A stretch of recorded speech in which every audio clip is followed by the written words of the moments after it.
Hello everyone, welcome back on our YouTube channel hi aims tutorial. So guys, आज की इस video में हम बात करेंगे प्रीएम्बल के बारे में। मैंने पंचायत सेक्रेटरी के सिलेबस के रिलेटेड पॉलिटिकल सीरीज़ को स्टार्ट किया है और पॉलिटिकल की सीरीज़ को कंटिन्यू करते हुए आज मैं सेकंड लेक्चर को लेकर आ गया हूं, जिसमें हम प्रीएम्बल को डिस्कस करेंगे। प्रीएम्बल का जो टॉपिक है वो स्पेशली सिलेबस में मेंशन किया गया है।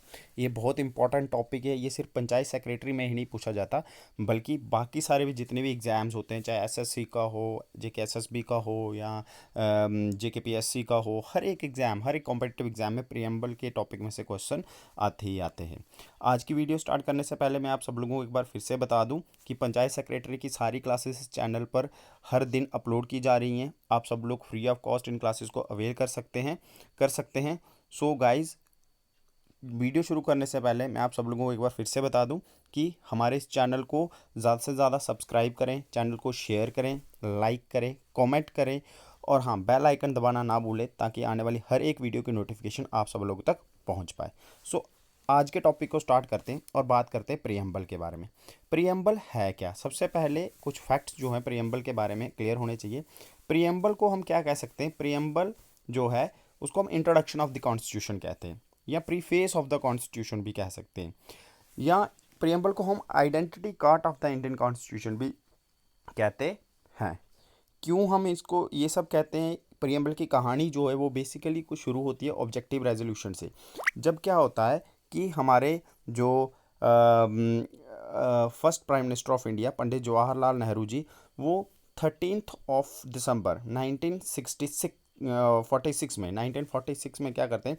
ऑब्जेक्टिव रेजोल्यूशन को क्या करते हैं? असेंबली में लाते हैं।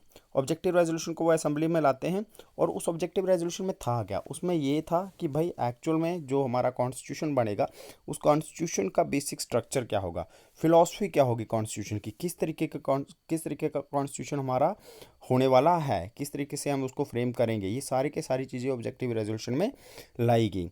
बाद में वही ऑब्जेक्टिव रेजोल्यूशन जो हुआ वो चेंज हो गया किसमें? प्रीएम्बल में। उसके बाद अगर प्रीएम्बल के रिलेटेड कुछ जो मेन इंपॉर्टेंट फैक्ट है वो आप लोग याद रख सकते हैं, आप लोगों ने ऐसे ही नोट कर देने हैं कि प्रीएम्बल जो है, ये जो प्रीएम्बल है वो हमने अपने कॉन्स्टिट्यूशन में कहाँ से लिया है? अमेरिका के कॉन्स्टिट्यूशन से। अमेरिका दुनिया का पहला देश था, पहली कंट्री थी, फर्स्ट कंट्री थी जिसने प्रीएम्बल को अपने कॉन्स्टिट्यूशन में ऐड किया था। उसके बाद अगर हम बात करते हैं, मैं ऑलरेडी आप लोगों को बता चुका हूँ कि ऑब्जेक्टिव रेजोल्यूशन क्या हो गया था, अल्टीमेटली ही क्या बन गया था? क्या बन गया था? प्रीएम्बल बन गया था। ठीक है जी। सो प्रीएम्बल है क्या? तो वही बात आ गई कि प्रीएम्बल है क्या? प्रीएम्बल प्रीफेस है, इंट्रोडक्शन है, इसको summary of the Indian constitution भी कह सकते हैं। क्यों? क्योंकि इसके अंदर इसमें बताया गया है कि भाई एक्चुअल में हमारा कॉन्स्टिट्यूशन जो है उसमें वो कॉन्स्टिट्यूशन किस तरीके का होगा, जो लॉज होंगे वो किस तरीके के बनाए जाएंगे, कैसे वहाँ पर लोगों की एस्पायरेशन का ध्यान रखा जाएगा। ठीक है। उसके बाद अगर हम बात करते हैं, कुछ इंपॉर्टेंट चीज़ों की बात करते हैं, तो प्रीएम्बल, ये इंपॉर्टेंट फैक्ट पूछ सकते हैं कि प्रीएम्बल अभी तक कितनी बार अमेंड हुआ है, यानी कि प्रीएम्बल में कितनी बार कोई चेंजिंग आई है। तो प्रीएम्बल सिर्फ एक ही बार अभी तक अमेंड हुआ है और वो हुआ है 42nd कॉन्स्टिट्यूशनल अमेंडमेंट एक्ट के तहत। 42nd कॉन्स्टिट्यूशनल अमेंडमेंट एक्ट के तहत सिर्फ एक बार प्रीएम्बल क्या हुआ है? अमेंड हुआ है। और ये कब हुआ था? 42nd कॉन्स्टिट्यूशनल अमेंडमेंट एक्ट 1976 में क्या हुआ था? प्रीएम्बल एक बार क्या हुआ है? अमेंड हुआ है। और जिसके तहत हुआ क्या था? इस अमेंडमेंट के तहत 3 वर्ड्स को प्रीएम्बल में ऐड किया गया था। कौन कौन से वर्ड थे वो? एक था सोशलिस्ट, एक था हमारे पास सोशलिस्ट के बाद था हमारे पास सेकुलर, और उसके बाद की अगर हम बात करते हैं तो एक वर्ड था हमारे पास इंटीग्रिटी। 3 वर्ड्स को क्या किया था? कॉन्स्टिट्यूशन में ऐड किया गया था 42nd कॉन्स्टिट्यूशनल अमेंडमेंट एक्ट 1976 के तहत। ये आप लोगों ने बात याद रखनी है फैक्ट कि भाई प्रीएम्बल को कितनी बार अभी तक अमेंड किया गया है। तो प्रीएम्बल को सिर्फ एक ही बार अमेंड किया गया है 42nd कॉन्स्टिट्यूशनल अमेंडमेंट एक्ट 1976 के तहत, जिसके तहत 3 वर्ड्स को ऐड किया गया था, सोशलिस्ट, सेकुलर और इंटीग्रिटी को। और 42nd कॉन्स्टिट्यूशनल अमेंडमेंट एक्ट को हम और क्या कहते हैं? मिनी कॉन्स्टिट्यूशन भी कहते हैं। उसके बाद अगर हम कुछ बातों को याद रखें तो प्रीएम्बल जो है वो नॉन जस्टिसिएबल होता है। प्रीएम्बल क्या होता है? नॉन जस्टिसिएबल होता है। ये इंपॉर्टेंट फैक्ट है, इसको याद रखना है कि प्रीएम्बल क्या होता है, नॉन जस्टिसिएबल होता है, जिसको हम ये भी कह सकते हैं is are not enforceable. Preamble is not enforceable. Then उसके बाद हमें याद रखना है कि जो प्रीएम्बल का टेक्स्ट है उसमें है क्या, और उसमें जो वर्ड्स है उन वर्ड्स का क्या मीनिंग है।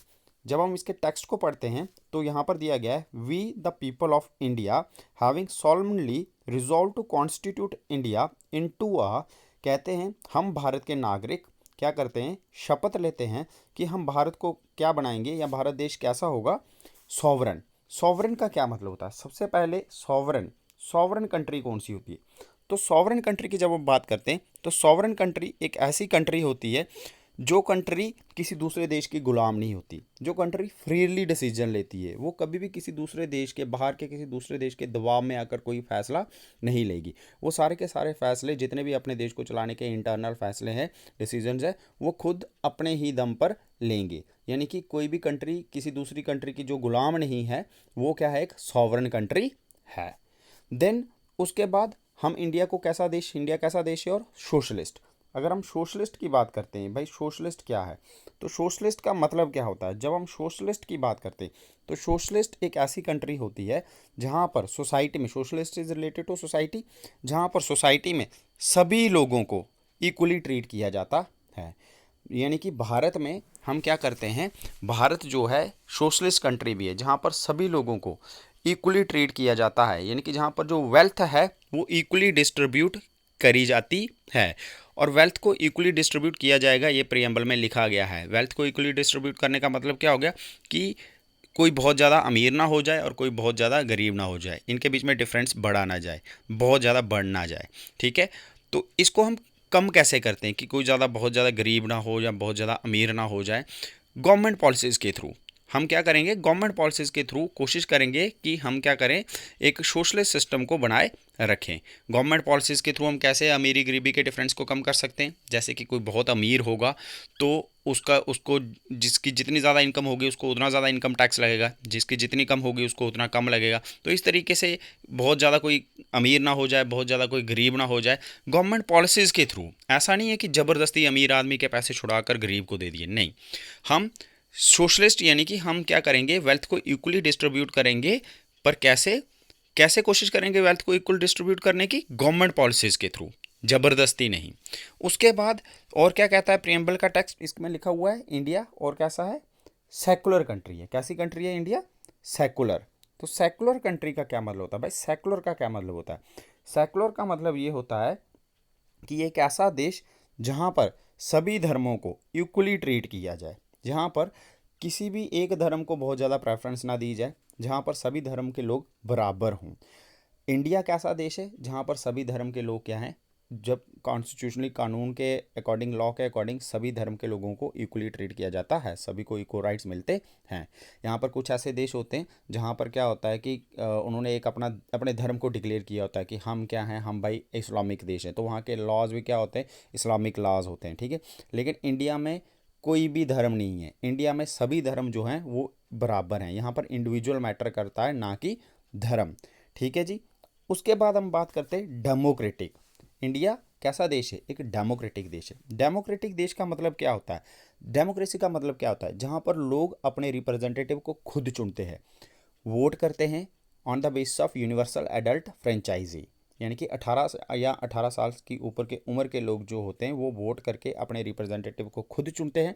फिर जो उनका वो रिप्रेजेंटेटिव होता है वो उनके लिए काम करता है। आगे जितने भी लॉज बनते हैं हमारे चुने हुए जो रिप्रेजेंटेटिव होते हैं वो बनाते हैं। वो लॉज कैसे होते हैं, जो लोगों के हित में हों।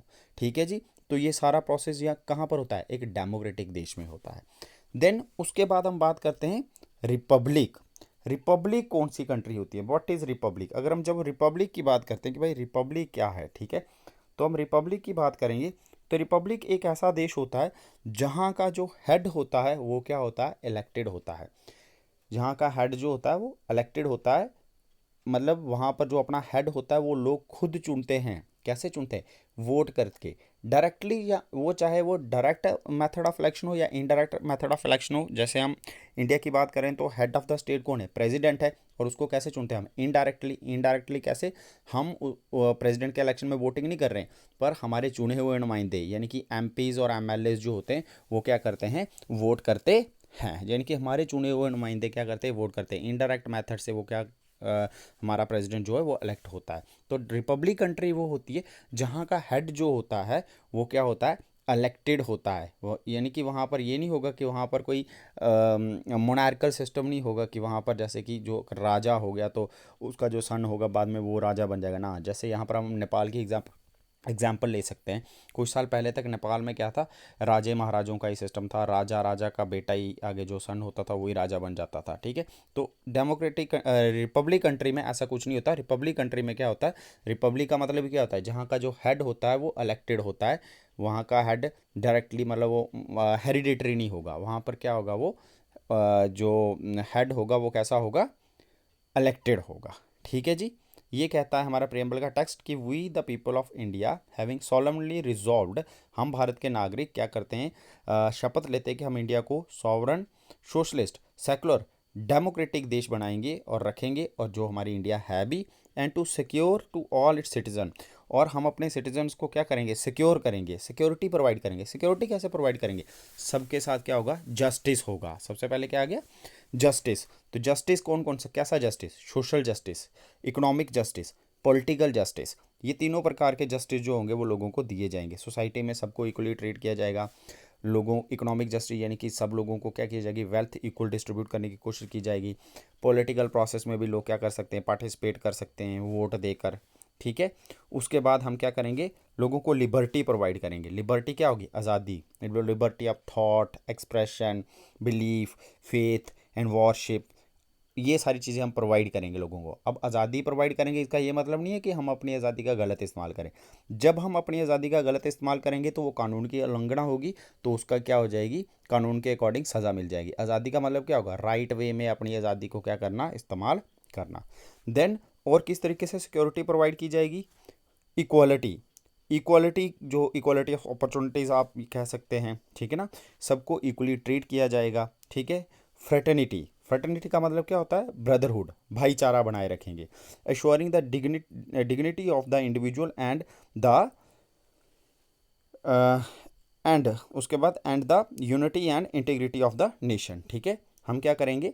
भाईचारा बनाए रखेंगे जिससे हमारे देश की इंटीग्रिटी जो होगी और यूनिटी क्या होगी? बनी रहेगी। इस तरीके से हम क्या करेंगे? अपने सिटीजन्स को, प्रियम्बल कहता है कि हम अपने सिटीजन्स को सिक्योर करेंगे। कैसे? उनको justice, liberty, equality, fraternity provide करके। ठीक है जी। उसके बाद अगर हम बात करते हैं तो in our constituent assembly this 26 नवंबर 1949 कि 26 नवंबर 1949 में do hereby adopt enact and give to our self this constitution. तो उसके बाद क्या हुआ? 26 नवंबर 1949 में इसके बाद क्या आ गया? प्रियम्बल के बाद क्या होता है? कॉन्स्टिट्यूशन। तो प्रियम्बल के बाद क्या आ गया? 26 नवंबर 1949 को क्या होगा? हमारा कॉन्स्टिट्यूशन बन गया। ए प्रीफेस के हिसाब से, प्रियम्बल के हिसाब से इन सब चीज़ों को ध्यान में रखकर हमारे कॉन्स्टिट्यूशन में क्या किया गया? हमारा कॉन्स्टिट्यूशन बनाया गया। और जब हमारा कॉन्स्टिट्यूशन बना तो उस समय हमारे कॉन्स्टिट्यूशन की अगर हम बात करते हैं तो 395 आर्टिकल्स थे, 8 स्केड्यूल्स थे और 22 पार्ट थे। और अभी हमारे कॉन्स्टिट्यूशन में मोर देन 450 आर्टिकल्स हैं और 25 पार्ट्स हैं और 12 स्केड्यूल्स हैं। तो ये भी एक इम्पॉर्टेंट इन्फॉर्मेशन थी, ये भी याद रखनी है। उसके बाद अगर हम बात करते हैं प्रियम्बल की, तो नीचे यही वर्ड्स जो हैं हमें उनकी क्या दी हुई है? एक्सप्लेनेशन दी हुई है कि भाई सॉवरन का क्या मतलब होता है, देन उसके बाद सोशलिस्ट का क्या मतलब होता है, सेकुलर का क्या मीनिंग होता है। ये मैं आप लोगों के साथ अभी डिस्कस कर चुका हूँ। डेमोक्रेटिक का मतलब क्या है, रिपब्लिक का क्या मतलब है, जस्टिस का क्या मतलब है। ठीक है जी। तो ये आप सब लोग नोट कर सकते हैं। और जिस भी इंसान को, जिस भी बंदे को पीडीएफ चाहिए हो तो वो कमेंट बॉक्स में कमेंट कर ले, तो मैं वहाँ पर रिप्लाई कर दूंगा कि आपको इस लेक्चर की पीडीएफ कहाँ पर मिल सकती है। उसके बाद अगर हम नीचे चलते हैं तो बात की गई है लिबर्टी क्या है, इक्वलिटी क्या है, फ्रेटर्निटी क्या है। मैं आप लोगों के साथ अभी डिस्कस कर चुका हूँ कि लिबर्टी क्या है, इक्वलिटी क्या है और फ्रेटर्निटी क्या है। देन उसके बाद इंपॉर्टेंट क्वेश्चन आता है कि क्या इस preamble part of the constitution? क्या प्रियम्बल भारत के कॉन्स्टिट्यूशन का पार्ट है? तो बीरूबाई केस आया था 1966 में सुप्रीम कोर्ट में। तो सुप्रीम कोर्ट ने उस समय फैसला दिया था कि प्रेम्बल जो है वो part of preamble is not the part of the Indian constitution. Berubari case में 1960 में। ये भी पूछ सकते हैं कि कौन से केस में ये कहा गया था कि प्रेम्बल जो है वो कॉन्स्टिट्यूशन का पार्ट नहीं है। देन केशवनंदा भारती का केस आया था 1973 में। वो इस केस में जो सुप्रीम कोर्ट का डिसीजन आया था उसमें ये क्लियर कर दिया गया था कि प्रियम्बल जो है वो important part of Indian constitution है और प्रियम्बल में हमारे कॉन्स्टिट्यूशन का बेसिक स्ट्रक्चर है। देन उसके बाद SR बोमाई केस आया था 1993 में और उसके बाद LIC ऑफ इंडिया केस 1995 में। यहाँ पर सुप्रीम कोर्ट ने एक बार फिर से क्लियर कर दिया था कि प्रियम्बल क्या है, बहुत इंपॉर्टेंट है, integral part of Indian constitution है। उसके बाद अगर हम बात करते हैं तो preamble is not justiciable in nature. ये मैं आप लोगों को ऑलरेडी बता चुका हूँ कि प्रियम्बल जो है वो जस्टिसिएबल इन नेचर नहीं है, means preamble is not enforceable. ठीक है जी, आज के लेक्चर में हम इतना ही कवर करेंगे प्रियम्बल के बारे में। इसके बाद मैं आप लोगों के साथ सोर्सेज ऑफ इंडियन कॉन्स्टिट्यूशन को भी डिस्कस करूँगा नेक्स्ट लेक्चर में, और फिर मैं आप लोगों को फंडामेंटल राइट्स पर लेकर चलूँगा, क्योंकि हमारे सिलेबस में क्लियरली टॉपिक्स को मेंशन किया गया है। जैसे हमारे पास basic feature of Indian constitution आगे, फिर प्रियम्बल है, फिर फंडामेंटल राइट्स हैं, directive principles of state policies हैं और फंडामेंटल ड्यूटीज़ हैं। तो हमने वही स्पेसिफिक ही पढ़ना है सिलेबस के अकॉर्डिंग, बहुत ज़्यादा नहीं पढ़ना है क्योंकि क्वेश्चंस ही नहीं आएंगे उसमें से। ठीक है जी, तो आज की वीडियो को हम यहीं पर क्या करेंगे, एंड करेंगे। वीडियो एंड करने से पहले मैं आप सब लोगों को फिर से एक बार याद दिला दूं, इस चैनल पर आप सब लोगों को पंचायत सेक्रेटरी के रिलेटेड के सिलेबस के टॉपिक्स जो हैं उनकी वीडियोस जो हैं हर एक कंपोनेंट्स की कंटिन्यूअसली मिल रही हैं। तो इसलिए हमारे इस चैनल को ज़्यादा से ज़्यादा सब्सक्राइब करें, वीडियो को लाइक करें, शेयर करें, कमेंट करें और हाँ, बेल आइकन दबाना ना भूलें ताकि आने वाली हर एक वीडियो की नोटिफिकेशन आप सब लोगों तक पहुंच जाए। तो आज की वीडियो में बस इतना ही। Thank you.